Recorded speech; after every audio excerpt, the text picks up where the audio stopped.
Hey guys, welcome back to the channel. So today is new bike day and I'm sitting here in front of a Honda. This is a 2024 Honda CRF 450 RL. And most of you guys know I have a CRF 300L as well. And I thought this would be a good video to kind of talk about why the 450 is going to be a better bike for me. The main differences between the 300L and the 450 RL. And if you're on the fence between these two bikes, maybe I'm going to provide some insight in this video as to which bike is right for you. So just to kind of jump into it, 450 RL versus the 300L. When these bikes first come out in 2018, 2019, they were designated 450L. And, you know, at that time, I believe the 250L was out. And then Honda released the 300L. And I think the L designation maybe caused some confusion because a lot of guys were thinking, wow, why not just get a 450L instead of a 300 or a 250? And they were kind of shocked at the difference between the bike, and maybe this bike wasn't exactly what they were looking for. So Honda re-released it 2021, 22, something like that. They put the R designation in there. And between the two bikes out of the gate, if you're not sure which one that you want, I would say this. If you are going to spend 50% of your time or more single tracks in the woods, doing enduro type riding, this is your bike. This is basically a off-road bike that has just enough things on it detuned to make it street legal, whereas the CRF 300L is a street bike with just enough stuff on it to basically make it capable, somewhat capable off-road. Again, these two bikes, the 300L, the 450 RL, are completely different animals. And if you want to, like I have the CRF 300L, so I just kind of ran some numbers as to what it would take to get the 300 to somewhat perform like this bike. We're going to jump into that in a minute. But right now, let's go over some of the features on the 450 RL. I've already done a video on the 300.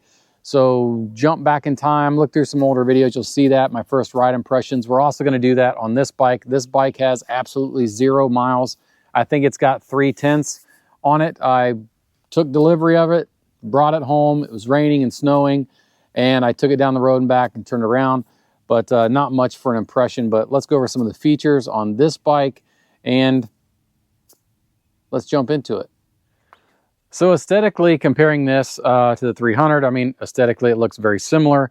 However, this is basically the 450X chassis. It does have the 450 motor. It's fuel injected. It's approximately 38 horsepower, something like that. I believe. I could be wrong. We're not doing exact specs here. But on the bike, some things, you're going to get your display here. It's very basic. It's just going to give you miles per hour. It's going to give you a clock, and then it's going to show you your average fuel consumption. And I will tell you, this bike probably uses a lot more fuel.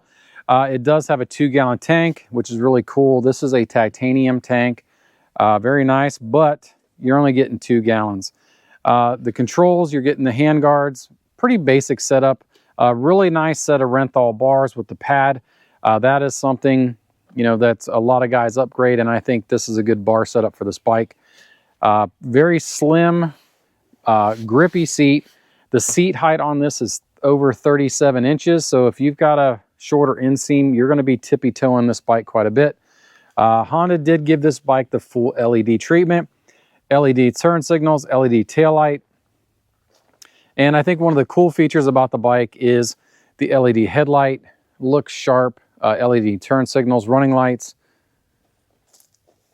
You're getting twin piston calipers, calipers, disc, and you've got your disc cover there, fork guards, just the basics on the reflectors. And it's choked up pretty good. You've got a full exhaust catalytic converter, whole 9 yards. It is running the same IRC tires that most of the Honda units are coming with.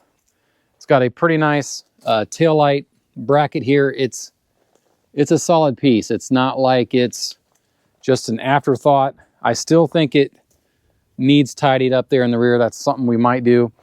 Some things on the bike to kind of calm down the vibrations. Inside the swing arm, as I understand, it's foam filled to take out some of the vibration. Your sprocket's got a rubber coating on it.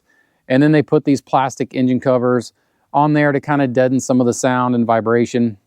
You're also getting a very nice set of factory foot pegs. I don't see any need to upgrade anything as far as foot pegs, controls, anything right now until I put some hours on it. The big thing with this bike is the suspension. It is race inspired. You have full adjustability, rebound dampening preload, both on the front shocks and in the rear. So that is something, you know, a lot of us guys riding the CRF 300s really hate the suspension.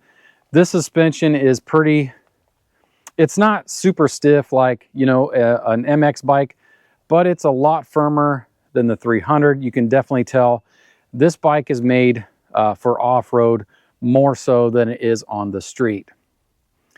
Now your basic controls on your handlebars, you've got your high-low beam, your horn, turn signals, kill switch, and your starter. So let's go ahead and fire it up a little bit.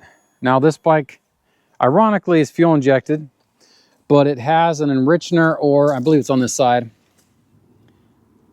Nope, it's on the other side. I believe it's on the other side. Like I said, I just got the bike. We're looking for it. You know, it's totally on the other side. I should be more prepared for these videos, but I just kind of got excited here. We'll get her done. But yeah, your enrichener is right up there. And basically you can pull it out for a fast idle, or you can adjust the RPM a little bit there. There's a knob. But anyways, so let's fire the bike up. I'm not sure if I have the clutch in or not. Nope. A lot of people say that this bike is pretty cold-blooded. It's like 50 degrees out here today.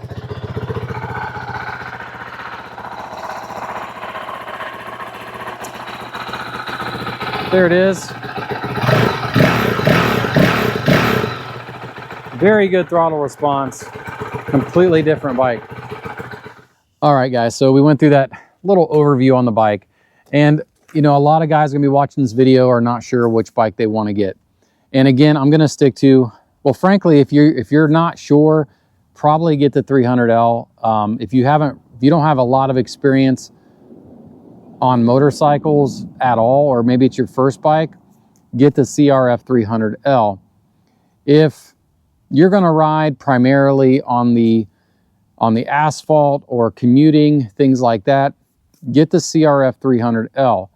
If you're gonna spend a lot of time in the woods, single track, you know, maybe you wanna do some enduro type stuff, maybe this bike would be better. I would say if you're more experienced, this would be a good bike. I don't think it's a beginner bike at all. The throttle, like I said, I just took it down the road. We're gonna do an initial impressions video on it. It's very twitchy. You've got to know how to have clutch control, things like that. Now there's some things you can do to change that around a little bit with ECUs and things like that. I'll probably end up putting an ECU in it at some point, but we're gonna ride it, just kind of get a feel for it. But anyways, if you want to get your 300L similar or closer to this bike, and this is why I did the numbers and just ended up buying this bike. Here's what it's going to take. The thing on the CRF 300L is the suspension is very soft. It's undersprung, in my opinion. I'm 200 pounds, and it's super soft. It's great on the asphalt, but off-road it's terrible in my opinion. So to get it similar to this, you're going to spend about $1,250 on a pro suspension package, and that's going to include the rear shock with the adjustability, fork springs, getting it sprung, valving and things like that. That's going to get it close to perform at close, but not as good as this suspension here. So the next thing that you want to do is to get, engine performance. That's going to take a little bit of money as well. So this bike, like I said, I believe it's 38 horsepower. I think the CRF 300L is just a fuzz over 20. This one you could really uncork with an ECU and airbox and exhaust, but to get the CRF 300L to even be close to this bike, you're looking at probably, you're going to need an ECU, an exhaust, an airbox, cams, just a whole plethora of parts. And I was looking at 550 Performance, and basically to get it, their full kit to get maximum power out of that 300 engine, you're going to be in at about $1,920 or something like that. So that's going to get you, pretty close engine-wise. Now the CRF 300L, the bars and the controls, they're pretty basic. The bars are steel. It's got like stamped steel foot pegs and things like that, and it does have all the halogen lights. So if you're wanting to give your CRF 300L the full bling treatment with LEDs, new bars, pegs, better motocross style peg, brake cover, or disc cover, things like that, you're going to be in the ballpark of around $900,000 with everything. I think $780 on just the body stuff. The bars and pegs, you're looking at about $235. And with all of that, the grand total is going to bring you up to about $4,160 for everything to get your CRF 300L closer to this bike in its stock form. So there's a big discrepancy in price between these two bikes. This bike MSRP is like $10,099. The base CRF 300L is $53.99. That's a non-ABS, non-rally model. So by the time you buy the base 300, you put everything on it to get it close to this bike, you're looking at about $9,559. So you've got a difference of probably about $500. And then you've still got upwards of way more potential on the 450. But that doesn't mean that this is a better bike. This is a better bike suited for someone who wants to do more off-roading, maybe wants to, get a little more aggressive, maybe wants to play around on the track and play times and things like that. This is a good bike. The other thing, the big difference on the CRF 300L and this bike is the maintenance schedule. The CRF 300, I think the first oil change is, I want to say like 7,000 miles. I'll look in the book. This thing is every 600 miles, and that's basically Honda's playing it safe, assuming that you're going to be racing this style bike. It's basically the same as the 450X, taking out the manual. So they want to do a 600-mile oil change. I don't know if we're going to be that aggressive with the oil changes, but we're at least going to stick by the book for a little bit.